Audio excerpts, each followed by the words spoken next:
한번 옆에 계신 분과 인사해 보시겠습니다. 누리고 계십니까? 뭘 누리고 계시냐 하면 오늘 이제 말씀을 통해서 뭘 누리고 계시는지를 한번 살펴보겠습니다. 우리는 사실 구원받은 하나님의 백성으로서 하나님께서 이미 다 주셨습니다. 이미 받았습니다. 근데 안타까운 점이 있어요. 그것을 알고 그것을 누려야 되는데, 그런데 어떤 일인지 내가 받은 복과 은혜를 잊어먹고 있고 또 누리지 못하고 있고 안타깝게 그래서 살고 있다는 것입니다. 이미 가지고 있는 사람인데 마치 없는 사람처럼 살아간다는 거예요. 그것처럼 안타까운 일이 없는 겁니다. 한 1세기 전에 미국에서 아주 역사상 최고의 구두쇠라고 하는 히티 그린이라는 할머니가 있었습니다. 이 할머니가 얼마나 어리석은 구두쇠였냐 하면, 아들이 다리를 다쳐서 수술을 해야 되는데 돈이 너무 아까워가지고, 수술 비용이 아까워서 곧 낫겠지 하다가 결국 그렇게 미루다가 급기야 다리를 잘라내야 됐습니다. 아들이 평생 불구로 살아갑니다. 할머니는요, 돌아가시기 전까지 먹는 거 사 먹는 것도 아까워가지고 묽은 죽으로만 연명하다가 영양실조로 돌아갔어요. 근데 할머니가 돌아가시고 나자 깜짝 놀랄 일이 밝혀졌습니다. 할머니의 저금 통장에 무려 지금으로 따지면 수십억 원이 예금이 되어 있는 거예요. 당사자는 영양실조로 죽고요, 아들은 돈이 아까워서 다리 수술을 못 해가지고 절뚝발이로 살다가 죽게 만든 그 사람의, 그 할머니의 통장에 수십억 원이 있습니다. 안타깝고 너무 불쌍하죠. 마치 돈이 없는 사람처럼, 마치 깡통을 찬 거지처럼 살았는데 그 인생을 어디서 보상받겠습니까? 이 할머니는요, 자기가 가지고 있는 것을 누리지 못하고 쓸 줄 모르는 안타깝고 병든 그런 아주 불쌍한 인간이었습니다. 오늘 본문은 예수님을 믿고 그 믿음으로 말미암아 의롭다 하신 하나님의 백성들에게 하나님께서 이미 주신 은혜와 복이 무엇인지를 우리 가르쳐주는 본문이에요. 그 은혜와 복이 엄청난 것들인데, 그런데 이 할머니처럼 내게 그것이 있는 줄도 모르고 그것을 사용하고 누려야 되는데 누리지 못하고 산다면 우리가 마지막 하나님 앞에 섰을 때 얼마나 안타깝고 또 얼마나 가여운 인생처럼 보이겠습니까? 그래서 오늘 말씀을 통해서 내가 이미 하나님께 받은 것들이 무엇이고 어떻게 그것을 누려야 될지를 한번 생각하면서 은혜를 나누도록 하겠습니다. 오늘 1절 말씀 이렇게 나옵니다. 같이 한번 읽습니다. 시작.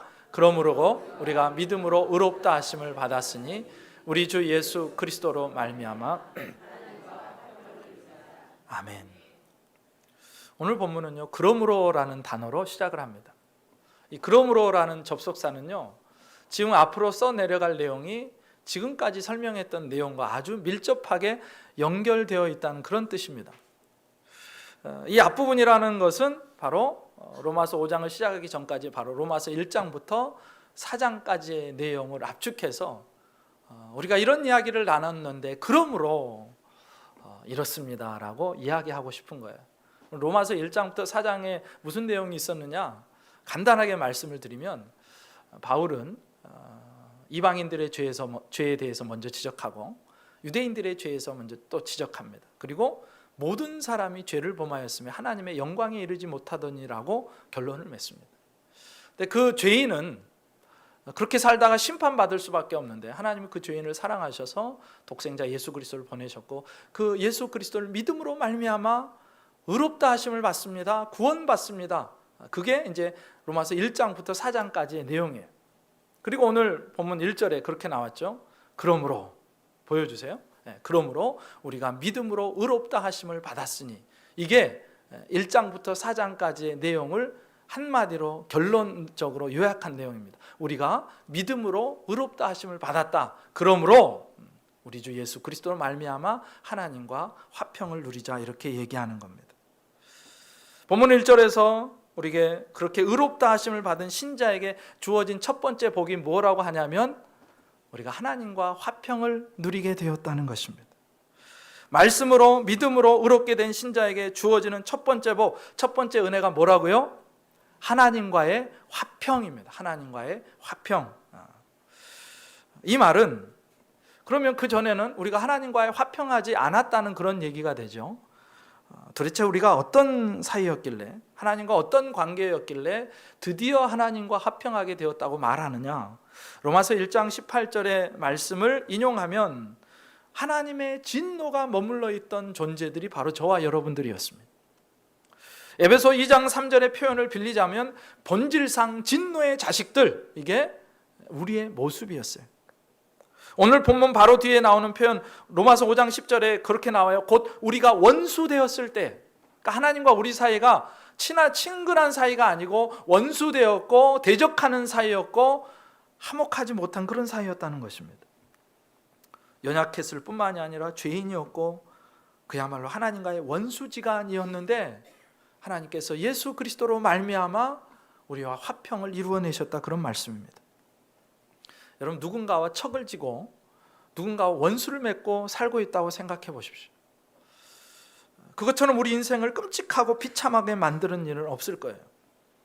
인간관계에서요, 누군가와 원수를 맺고 있고 싸우고 있고 서로 미워하고 핥히고 있다면 그 순간부터 우리의 마음은 지옥이 되는 겁니다. 부부관계가 원수지간이 되었다고 생각해 보세요. 얼굴도 보기 싫어요. 하나 되지 못해요. 그러면 그 가정이 곧바로 지옥이 되는 겁니다. 직장에서요, 사람과 사람 사이의 갈등을 한번 생각해 보세요. 직장에서 어떤 사람과 의견이 맞지 않아서 결국 얼굴을 붉히다가 원수지간이 됐습니다.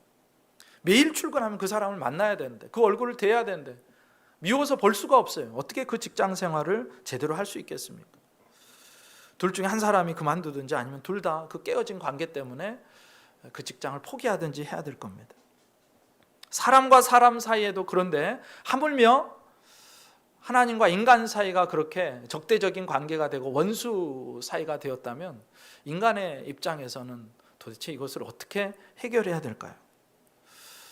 사실 하나님은 전능하신 분이시고 온 우주와 만물의 주인이시고 인간은 피조물입니다. 근데 그런 피조물이, 힘없고 연약한 피조물이 하나님을 상대로 원수 맺고 있고 하나님을 대적하고 있고 하나님을 불순종하고 있다면 그것처럼 안타깝고 그것처럼 비참한 일이 어디 있겠습니까?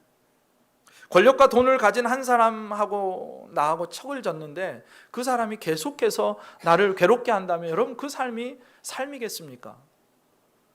하물며 온 세상의 주인이신 하나님께서 나를 향해서 진노하고 계시다, 그 하나님의 진노가 내 인생 위에 늘 머물고 있다면 도대체 우리의 인생이 어떻게 행복할 수 있고 우리의 인생이 어떻게 진짜 인생 같은 인생이라고 말할 수 있겠느냐는 것입니다. 어거스틴이 그런 이야기를 했어요. 하나님께서 우리를 창조하셨기 때문에 우리가 하나님께로 돌아올 때까지는 마음에 안식이 없습니다. 하나님께로 돌아온다는 말은요, 하나님과 화목되었다는 말이에요. 하나님과 사람 사이에 벽이 허물어졌다는 얘기입니다. 하나님과 사람 사이에 드디어 샬롬이 이루어졌다는 거예요.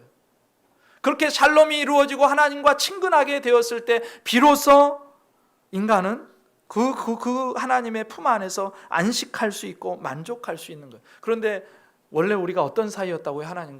하나님을 대적하고 하나님과 원수지간이었고 그분의 진노가 내 위에 머물러 있었기 때문에 우리가 원하는 안식도 없고 우리가 원하는 만족도 우리가 얻을 수 없었다는 얘기예요. 그럼 세상 많은 사람들이 왜 그렇게 중독에 시달릴까요? 마약에 중독되고요, 또 그 알코올에 중독되고요, 또 다른 쾌락에 중독되고요, 돈에 중독되고 권력에 중독되고 하는 이유가 무엇일까요? 그런 것에서 안식을 얻을 수가 없어서, 하나님과의 관계가 온전히 되지 않으면 어떤 곳에서도 안식을 얻을 수 없고 어떤 곳에서도 만족이 될 수 없는데, 바로 우리의 예수 믿기 전에 우리의 상황이 지금 세상에서 하나님 없이 살아가는 모든 백성들의 상황이 그렇다는 것입니다. 안식이 없는 거예요. 만족이 없는 것입니다. 죄 때문에 우리는 하나님과 원수가 되었습니다.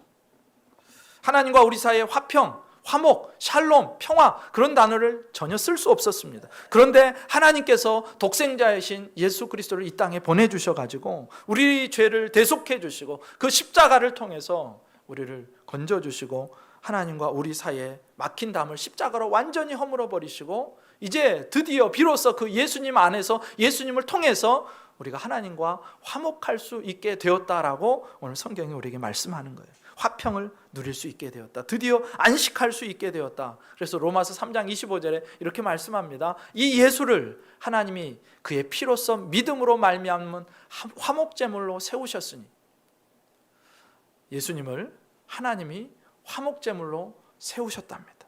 예수님을 통해서 예수님의 피값으로 우리와 하나님 사이가 화목되어졌다는 거예요. 우리는 이 장면에서 깜짝 놀라셔야 돼요. 왜 놀라야 하냐면, 놀랍게도 사실 그 어떤 관계가 회복이 되려면 가해자가 있고 피해자가 있을 겁니다. 누가 먼저 용서를 구해야 되죠? 가해자 측에서, 피해를 끼친 측에서 피해를 당한 사람에게 용서를 구하고 또 화해의 학수를 청해야 되는 거예요. 잘못한 가해자가 피해를 본 피해자에게 엎드려야 되는 겁니다. 하나님과 우리 사이를 생각하면 잘못한 사람은 우리들이에요. 우리가 가해자입니다. 그리고 하나님이 피해자예요. 그런데 놀랍게도 피해자이신 하나님께서 가해자인 우리를 살리기 위해서 친히 당신의 아들을 내어주셨다는 그런 말씀이에요. 왜 그랬을까요? 우리를 너무 사랑하시기 때문에. 이유가 없습니다. 우리를 너무너무 사랑하시기 때문에. 그리고 가해자인 우리가 하나님과 화목할 수 있는 제물을 준비할 수도 없고 화해를 요청할 수도 없고 내가 지금 진노 아래 있다는 것도 몰랐고 하나님의 구원이 필요한지도 모르는, 그렇게 구원에 대해서는 무지하고 무능하고 부패해 있던 상황이라 가해자인 우리가 아니라 하나님, 피해자이신 하나님께서 먼저 우리를 사랑하셔서 화목제물을 준비하시고 그 예수 그리스도의 십자가를 통해서 막힌 담을 다 헐어버리시고 하나님과 우리 사이에 화목을 이루어내셨다, 그런 말씀입니다. 게다가 하나님은요, 그 예수님으로 말미암아 우리를 사랑받는 아들, 딸로 입양하셨습니다. 우리를 양자로 삼으셨다는 거예요. 그래서 하나님은요, 더 이상 우리가 피하고 숨고 두렵고 떨리는 그런 분이 아니에요. 보기만 저기서 멀리 나타나기만 하면 막 도망가는 사람이 있어요. 우리는 그렇게 하지 않아도 됩니다. 항상 얼굴을 마주대하고 다정하게 사랑을 주고받을 수 있는 사이가 되었다는 거예요. 그 넓고 따뜻한 품 안에 안겨서 하나님이 주시는 평강과 은혜를 누릴 수 있는 그런 친밀한 아빠와 자녀의 관계가 형성이 되었다는 것입니다. 어떤 사람들은요, 하나님을 이웃집 아저씨쯤으로 아는 분들이 계세요. 어떤 사람 무서운 아주 법관으로 하나님을 생각하는 분들이 계세요. 어떤 사람들은 내 죄를 추적하셔가지고 끝내 나를 죽이려고 하시는 분으로 하나님 오해하는 분들도 계십니다. 그렇지 않습니다.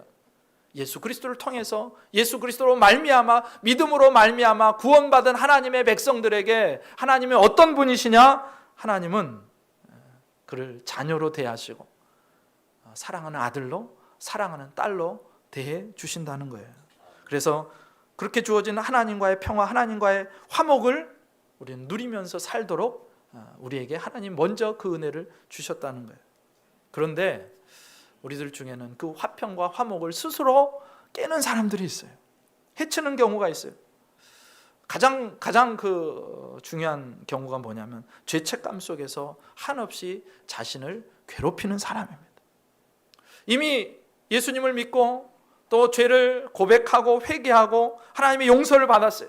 너는 의롭다, 하나님이 인정해 주셨어요. 그런데 그럼에도 불구하고 이 사람 마음속에 계속해서 과거의 죄에 대해서 자유롭지 못하고 그것 때문에 하나님이 여전히 나를 미워하실 거야, 내가 지은 죄는 용서받을 수 없을 거야, 혹시 하나님이 나를 용서했다고 하더라도 하나님은 그 나쁜 이미지를 여전히 가지고 계실 거야 라고 그런 식으로 자신을 정죄하고 그 벼랑 끝으로 자기를 내모는, 그래야 직성이 풀리는 사람들이 있습니다.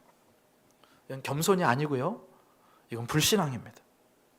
왜냐하면 하나님께서 예수 그리스도의 십자가를 통해서 이미 다 완전하게 죄를 해결하셨기 때문에, 내가 그 하나님 앞에 나와 십자가를 붙들고 주님 제가 잘못했습니다, 용서를 구하고 회개의 삶을 살면 하나님은 그 죄를 동이 서에서 먼 것 같이 옮기셨고 내가 그 죄를 기억하지도 않으신다고 말씀하셨는데 그 하나님의 말씀을 믿지 못하니까 자꾸 과거의 죄를 생각하고 그래서 나를 자꾸 그 낭떠러지로 스스로를 미는 거예요. 그것은 겸손이 아니고 불신앙입니다. 그래서 오늘 본문에서 바울은요, 너희는 이미 다 해결되었으니, 그리고 하나님께서 너희를 자녀 삼아 주셨으니 이제 하나님과 더불어 화평을 누리라, 그렇게 말씀합니다. 누리자라는 말은요, 이미 하나님과 우리 사이에 화평의 관계가 세워졌다는 거예요. 세워졌는데 아직도 못 누리고 있는 사람이 많다는 것입니다. 이미 하나님과 너희가 친밀한 관계 가운데 하나님이 너희를 부르셨는데도 불구하고 여전히 하나님을 너와 먼 분으로, 너와 가깝지 않은 분으로, 너를 책망하시는 분으로, 너를 죽이려고 하시는 분으로 착각하고 그렇게 누리지 못하고 살고 있다면 당장 그 자리에서 돌아서라고 오늘 바울이 말씀하는 거예요. 그래서 하나님께서 이미 예수 그리스도의 피값으로 우리와 하나님 사이를 화평하게 해주셨음을 믿으시고 그 하나님의 귀한 자녀로, 사랑받는 자녀로 살아갈 수 있기를 주님의 이름으로 축복합니다. 네, 따라하겠습니다. 예수님으로 말미암아 하나님과 더불어 화평을 누리자. 다시 한번, 예수님으로 말미암아 하나님과 더불어 화평을 누리자. 네, 이제 더 이상 저와 여러분은 원수지간이 아니에요. 하나님과 원수지간이 아닙니다. 그래서 원수의 정체성으로 사는 것이 아니라 사랑받는 자녀의 정체성으로 살아가야 하는 것입니다. 그래서 하나님과의 화목, 화평, 평화를 누리시고 사랑받는 아들, 딸로 하나님을 가까이 하시고 하나님을 친밀히 하시고 그래서 늘 하나님께로부터는 좋은 것들을 받아 누리시는 저와 여러분의 복된 삶이 되시기를 주님의 이름으로 축복합니다. 두 번째로, 예수 그리스도를 믿음으로 의롭다함을 받은 우리에게 하나님께서 이미 주신 복이 뭐냐? 바로 하나님의 은혜의 보좌 앞에 담대히 나아갈 수 있는 길을 열어주셨다는 거예요. 우리 2절 말씀 함께 읽어보겠습니다. 시작. 또한 그로 말미암아 우리가 믿음으로 서 있는 이 은혜에 들어감을 얻었으며 아멘. 예. 우리가 믿음으로 서 있는 이 은혜에 들어감을 얻었다고 오늘 본문이 말씀합니다. 전에는 하나님과 원수되었습니다. 장벽이 가로막혀 있었습니다. 그래서 함부로 하나님께 갈 수도 없었어요. 그런데 이제 그 장벽이 허물어지고 관계가 다 회복되었기 때문에 우리는 하나님 앞으로 담대하게 은혜의 보좌 앞으로 나아갈 수 있게 된 거예요. 은혜를 받았기에 이제부터 잘해라, 그게 아니고요. 은혜를 받았기에 이제 더욱 넓고 더 깊은 은혜의 세계가 너의 앞에 있다라고 주님이 말씀하시는 것입니다. 그리스도로 말미암아 우리는 하나님의 보좌 앞으로, 하나님의 은혜의 보좌 앞으로 담대히 나아갈 수 있게 되었다. 그리고 그 안에서 모든 신령한 복을 충만하게 받게 되었다. 오늘 본문이 말씀합니다. 은혜의 보좌 많이 들어보셨죠? 은혜의 보좌가 뭐냐면 구약에 이제 성막에 성소도 있고 지성소도 있는데 그 지성소의 한복판에 언약궤라는 것이 있었습니다. 근데 그 궤를 덮는 뚜껑과 같은 걸 정금으로 쳐서 만들었는데 그 뚜껑을 뭐라고 하냐면 시은좌 혹은 속죄소 그렇게 얘기를 합니다. 하나님의 은혜가 베풀어지는 자리라고 그래서 시은좌예요. 하나님의 발등상을 거기 두시고 온 이스라엘에게 은혜를 베푸신다 하여서 그것을 시은좌, 은혜의 보좌라고 불렀습니다. 그런데 그 은혜의 보좌 앞에는 어느 누구도 함부로 나갈 수가 없었어요. 그럼 성전을 보시면, 그 구약의 성전을 보시면 뭐 바깥에 뜰도 있고요, 안에 이제 짐승을 잡는 곳도 있고요, 그 다음에 성소가 있고 그 다음에 지성소가 있습니다. 이방인들이 들어갈 수 있는 자리는요 바깥뜰까지였습니다. 저와 여러분이 그 솔로몬 성전 앞으로 갔을 때 우리는 성전을 제대로 구경하지 못해요. 왜냐하면 그 바깥뜰까지만 우리가 갈 수 있기 때문에. 여인들은요 그보다 조금 더 들어갈 수 있었습니다. 보통 남자들은, 여인들과 또 다르게 남자들은 좀 더 들어갈 수 있었어요. 그리고 일반 제사장들은 성소까지 들어갈 수 있었습니다. 그리고 마지막으로 가장 거룩한 곳, 홀리 오브 홀리라고 하는 지성소라고 불리는 그곳에는 오직 한 사람만 들어가요. 대제사장 한 사람만 들어갈 수 있었습니다. 그러니까 온 우주의 대왕이신 하나님 앞에 들어간다는 것은 그렇게 결코 간단한 일이 아니었습니다. 만약에 이방인이 그 뜰을 넘어서 하나님의 성소 앞마당에 들어왔다, 아니면 성소에 가까이 갔다, 그러면 그는 당장 돌에 맞아 죽든지 아니면 하나님의 진노를 사서 그 자리에서 죽게 됩니다. 내게 허락된 그 영역을 넘어서서 하나님의 보좌 앞으로 더 가까이 나가면 죽음이에요. 죽음. 무섭습니다. 심지어 하나님의 선택을 받은 대제사장조차도 지성소 그 하나님의 은혜의 보좌 앞에 들어가는 날은 단 하루뿐이었어요. 대속죄일이라고 부르는 이스라엘의 온 백성의 죄악과 그 성소의 그 더러워짐, 부정을 깨끗하게 씻는 1년 동안의 더러워진 부정을 깨끗하게 씻는 대속죄일 외에는 대제사장도 그곳에 들어갈 수가 없는 거예요. 들어갔다가는 죽습니다. 뿐만 아니라 그 날도 자기가 죄인이기 때문에 먼저 자기의 죄를 속하고 자기의 죄를 속하는 그 피를 가지고 들어가야 됐고, 그 다음에야 백성의 죄를 사하고 또 온 성막과 성소를 정결케 하는 그 피를 가지고 들어갈 수 있었습니다. 지성소에 들어가는 것은요, 대제사장이라고 할지라도 아주 위험한 일이었고 심지어 목숨을 잃을 수도 있었어요. 하나님 만나기가 그렇게 힘들었습니다. 그런데 그리스도 예수의 대속적 죽음으로 지성소를 갈라놓던, 성소와 지성소를 갈라놓던 휘장이 위에서부터 아래까지 쫙 찢어져 내립니다. 예수님께서 하나님의 보좌 앞으로 나갈 수 있는 길을 완전하게 열어주신 거예요. 우리와 하나님 사이에 막혀있던 담들이 완전히 제거되고 이제 휘장도 제거되어서 우리와 하나님 앞에 고속도로가 뚫린 거예요. 언제든지 우리가 원하는 시간에 하나님의 은혜 보좌 앞으로 나아갈 수 있게 된 것입니다. 비유컨대 이런 광경을 한번 생각해 보세요. 옛날 중동 지방에서는요, 왕을 만나기 위해서는 왕이 먼저 불러야 했습니다. 그래야 왕 앞에 나갈 수 있는 관습이 있어요. 만약에 왕이 부르지 않았는데 어떤 사람이 왕의 앞에 나갔다? 그거는 곧바로 죽음입니다. 죽음. 왕 앞에 오기 전에 그를 호위하고 있는 무사들에 의해서 그는 죽습니다. 심지어 왕비라고 할지라도 왕이 부르지 않았는데 함부로 나갔다, 그럴 수는 없는 거예요. 만약에 그랬다가는 죽을 수도 있었습니다. 이 얘기가 구약의 에스더서에 기록되어 있습니다. 에스더가요, 자기 삼촌인 모르드게의 요청을 받고 유대 민족의 억울한 사정을 탄원하기 위해서 왕 앞에 나가서 얘기를 해야겠는데 왕이 계속해서 자기를 부르지를 않는 겁니다. 한 달이 넘었어요. 시간은 촉박합니다. 민족의 구원을 위해서는 하루빨리 왕을 만나서 어떻게든 조서를 다시 반포해야 되고 어떻게 해서든 바꿔야 되는데 부르지를 않으니까, 갔다가는 바로 죽으니까 기도와 금식으로 준비한 이후에 죽으면 죽으리라 하고 결심을 하고 왕 앞에 나아가는 거예요. 물론 이때 에스더는 죽지 않았죠.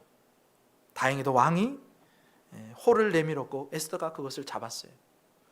왕은 에스더 왕비를 본 순간에 갑자기 그녀가 사랑스러워졌고 호를 내밀어, 그래 에스더 왕비는 그 호를 잡아서 살아날 수 있었습니다. 그렇지 않으면 죽는 거예요. 사실 죄인이요 거룩하신 하나님 앞에 나간다는 것은 당시에 왕비가 왕의 허락 없이 나가는 것보다 훨씬 무섭고 훨씬 두려운 일이었고 훨씬 위험한 일이었습니다. 하나님의 거룩은요 죄를 충돌합니다. 죄를 견디실 수 없어요. 그러니 죄인이 아무런 준비 없이 하나님 앞에 섰다가는 그 자리에서 바로 죽는 것입니다. 그런데 이제 그런 걱정을 할 필요가 없게 됐어요. 마음에 주눅들 필요가 없이 하나님의 은혜의 보좌 앞으로 마음껏 언제든지 나갈 수 있게 되었다는 것입니다. 미국의 남북전쟁 당시에 링컨 대통령은 북군의 지도자였습니다. 남군 가운데에서 많은 사람들이 포로로 잡혀서 지금 수용소에 갇혀 있어요. 근데 온몸에 부상을 입은 한 군인이요 링컨 대통령 앞에서 뭔가를 청원하려고 합니다. 자기 형님이 지금 현재 포로 수용소에 들어가 계신데 그 형님이 일을 해야만 어머니가 또 가족이 먹고 살 수 있어서 그 형님을 좀 빼달라는 말이에요. 그런데 아무리 해도 대통령을 만날 수가 없습니다. 그런데 그 앞에 서 있는 군인들이 계속해서 총으로 가로막고 절대 들여보내주지를 않습니다. 울면서 애걸복걸하는데 들여보내주지를 않아요. 하는 수 없이 그 자리에서 주저앉아서 며칠을 대기하고 있습니다. 기회만 보고 있어요. 그런데 조그만 아이 하나가 그 앞을 지나가는 거예요. 그 아이가 누구였냐면 링컨의 아들인 테드 링컨이었습니다. 그 아이가 지나가면서 울고 있는 한 군인을 보고 마음에 동정심이 생겨서 무슨 일인가를 묻습니다. 아저씨 왜 그러세요? 그리고 사정을 다 들은 아이가 너무 안타까워서 그 부상병의 손을 잡고 들어가는 거예요. 얼마 전까지만 해도요 못 들어간다고 총대를 들이밀던 군인들이요 이 작은 아이가 손을 잡고 들어갈 때 아무런 막지도 않고 무사 통과시킵니다. 그 아들의 손을 잡았을 때 대통령 앞에까지 그대로 들어갈 수 있었어요. 하나님의 아들이신 예수 그리스도께서 십자가로 우리의 모든 죄를 사하시고 그리고 길을 다 여시고 우리의 손을 붙들고 하나님의 보좌 앞으로 나가는 겁니다. 어느 누구도 우리를 제재할 수 없어요. 어느 누구도 우리를 가로막을 수 없어요. 그래서 우리가 주님 앞에, 그 은혜의 보좌 앞에 어떤 순간이든지 나가서 온 우주의 왕이신, 만물을 다스리시는 왕이신 하나님과 더불어 교제하며 독대하고 하나님께 우리의 사정을 아뢰 수 있게 되었다는 것입니다. 자동차 핸들을 잡고 가면서도요, 고통스럽고 답답한 일이 있을 때 주여 하고 부르는 그 순간에, 하나님 하고 부르는 그 순간이 하나님의 은혜의 보좌 앞에 서게 되는 순간이 되는 겁니다. 길을 걸어가면서 내가 어렵고 힘든 일이 있어서 지금 다른 사람에게 이야기하지 못할 때 하나님, 내 마음으로 외쳐 그 이름을 부를 때 바로 그 자리가 온 우주 만물을 통치하시는 하나님의 보좌 앞이 되고 그곳에 하늘이 임하는 거예요. 인적도 없고 황량한 광야의 한복판에서도 우리들이 하나님을 부를 때 그곳이 하나님의 은혜의 보좌가 됩니다. 그곳에 하나님이 보좌를 베푸시고 나와 독대하시고 나의 이야기를 들으시고 은혜를 베푸신다, 그런 말씀입니다. 여러분, 우리가 예배드리는 이곳이 어떤 곳인지 아세요? 바로 그 하나님의 은혜의 보좌가 베풀어져 있는 곳입니다. 하나님이 앉으셔서 나를 들으시고 우리의 찬송을 받으시고 우리의 기도를 들으시는 은혜의 보좌가 베풀어져 있는 곳이라는 거예요. 높은 사람을 만나기 힘이 듭니다. 시장을 만난다, 군수를 만난다, 아니면 대통령을 만난다. 여러분, 대통령 한번 만나려면 얼마나 힘든지 아시잖아요. 벌써 몇 개월 전부터 예약을 해야 되고 들어가기 전에 또 준비해야 되고 교육도 받아야 되고 또 이런저런 질문사항에 대답해야 되고 또 만나기 미리 얼마 전부터 대기하고 있어야 되고. 근데 만나는 것은 단 몇 분일 수도 있고 1시간 안쪽일 수도 있어요.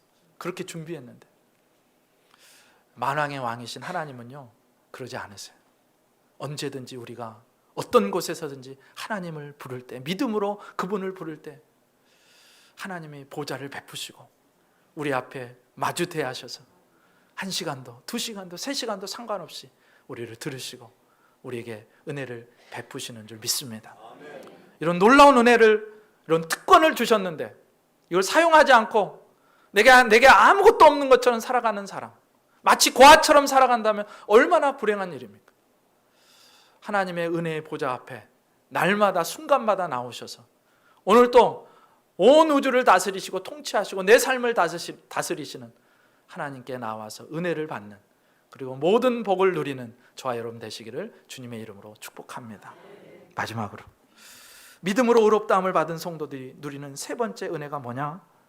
오늘 2절 말씀 다시 한번 끝부분만 읽습니다. 시작. 하나님의 영광을 바라고 즐거워하느니라. 아멘. 하나님의 영광을 바라고 즐거워하느니라.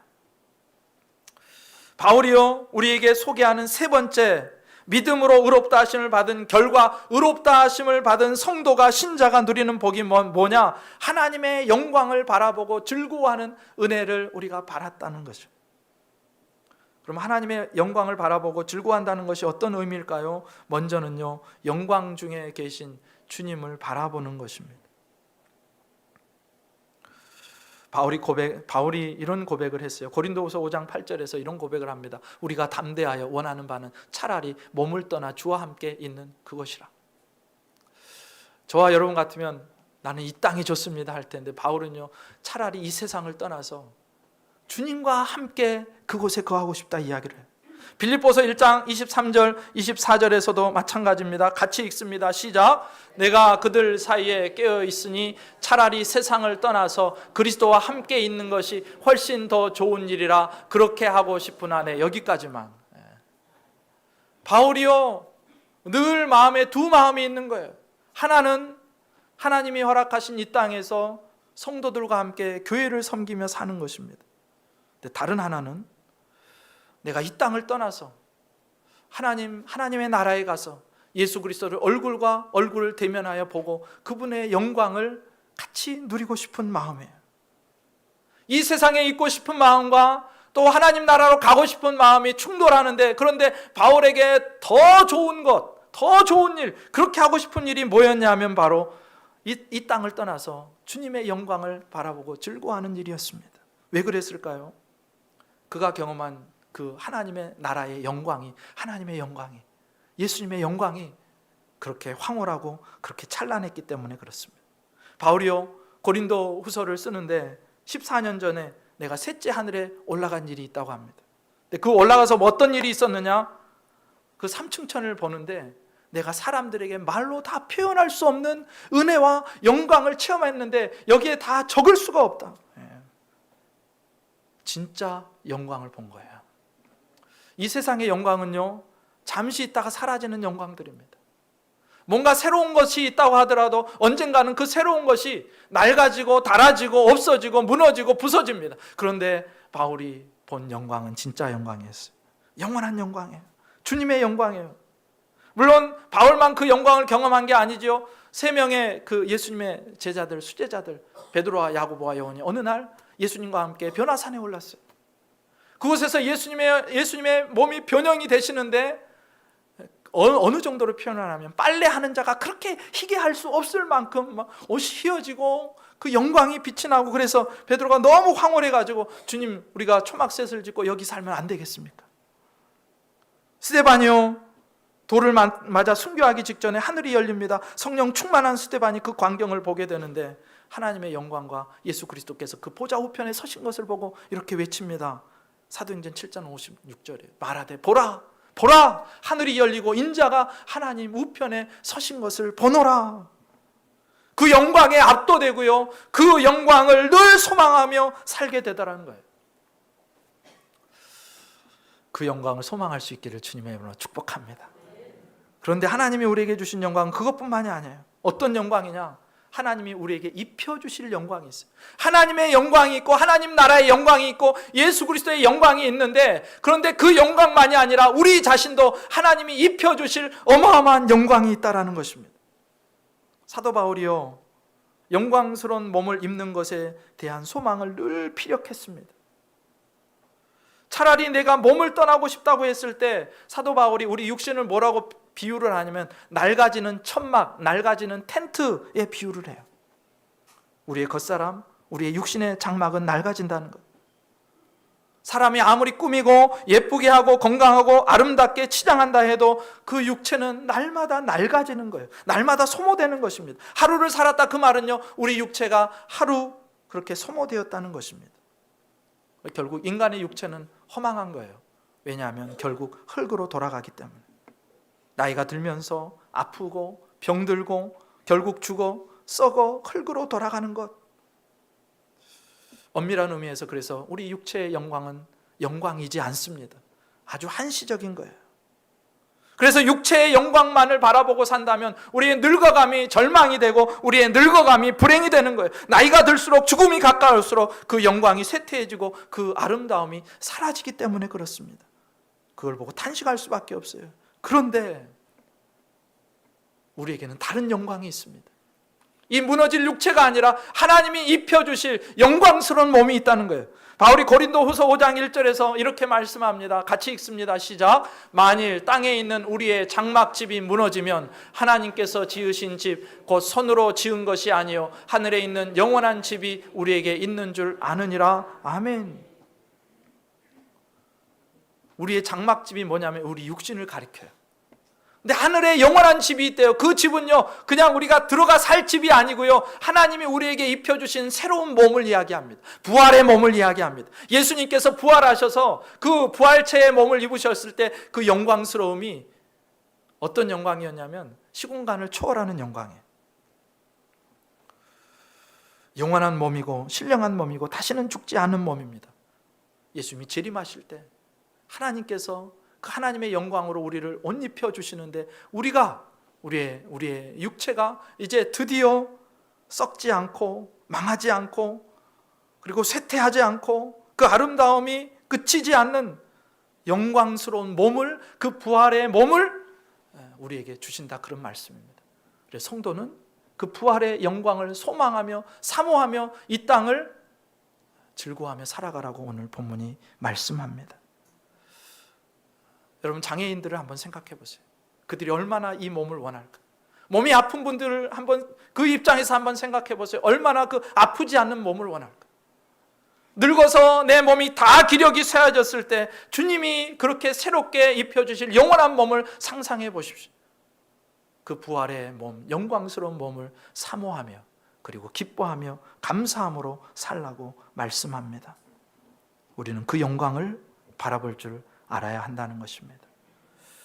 병들고 아프고 무너진 육체를 보면서 하나님께서 입혀주실 그 영원한 신령한 몸의 영광을 바라보며 찬송하며 기대하며 소망 가운데 승리할 수 있기를 주님의 이름으로 축복합니다. 오늘 세 가지 나눴어요. 하나님의 은혜로 구원받은, 의롭다 하심을 받은 하나님의 백성이 이미 주신 거, 하나님과 우리가 화목하게 되었습니다. 우리가 은혜의 보좌 앞에 담대히 나갈 수 있게 되었습니다. 그리고 영광스러운 몸이, 하나님 나라의 그 영광이 우리를 기다리고 있습니다. 그러므로 소망 가운데 이 세상이 좌절이 되고 절망이 되고 연단이 오고 고통이 오고 시련이 올 때마다 그 영광을 기억하시고 하나님의 보좌 앞에 나가시고 또 하나님을 나의 친밀한 아버지로 섬기시면서 이 땅을 승리할 수 있기를 주님의 이름으로 축복합니다.